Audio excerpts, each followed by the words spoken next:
How early in history does the divine name Jehovah or Yahweh appear in sources outside the Bible? Some scholars confidently answer, as early as the 14th century BCE. Why do they say that? By about the year 1370 BCE, the Egyptians had conquered many lands. The Egyptian ruler of the time, Pharaoh Amenhotep, or Amenophis III, built a magnificent temple at Soleb in Nubia, now known as Sudan. When archaeologists discovered that temple, they found an Egyptian hieroglyphic that appears to show the Hebrew tetragrammaton, YHWH, or Jehovah.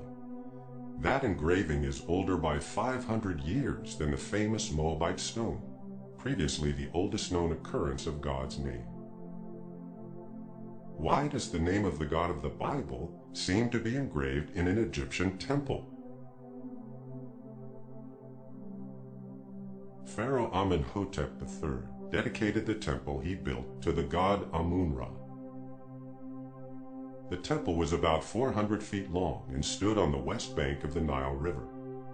Hieroglyphics decorating the bases of columns in one of its halls list the names of territories that Amenhotep claimed to have subjugated. Each territory is represented by a prisoner, his hands tied behind his back, and bearing a shield upon which the name of his land or people is inscribed. The lands of a number of the so-called SHASU or SHASU people figure among those hieroglyphics. Who were the SHASU people? SHASU was the generic name that the Egyptians gave to the Bedouin, despised tribes who lived beyond the eastern border of Egypt. The lands of the SHASU covered southern Palestine, southern Transjordan, and Sinai.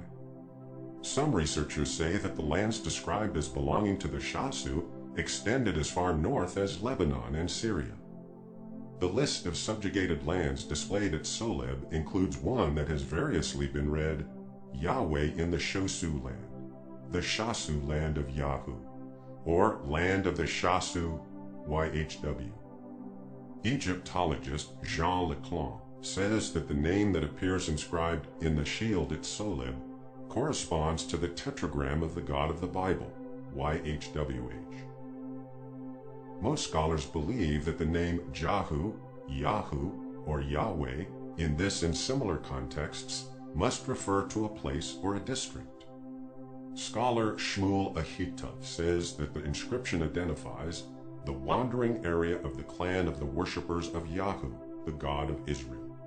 If his conclusion is correct, the place name would be just one of several ancient Semitic examples that identify both a locality and its god. Another example is Assur, which identifies the land of Assyria and its supreme deity.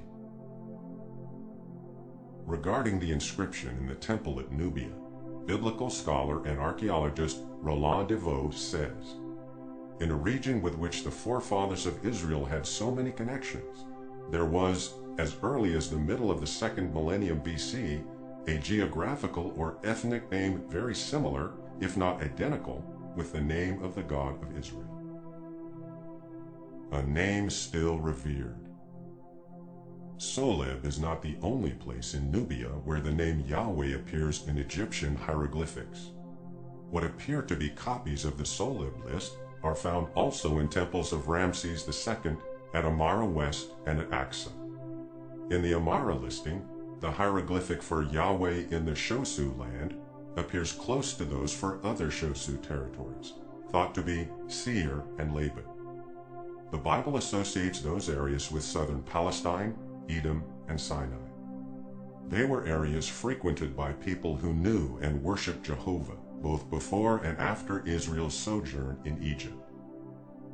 Unlike the names of other gods that appear in ancient inscriptions, the name of the God of the Bible, Jehovah, is still widely used and revered.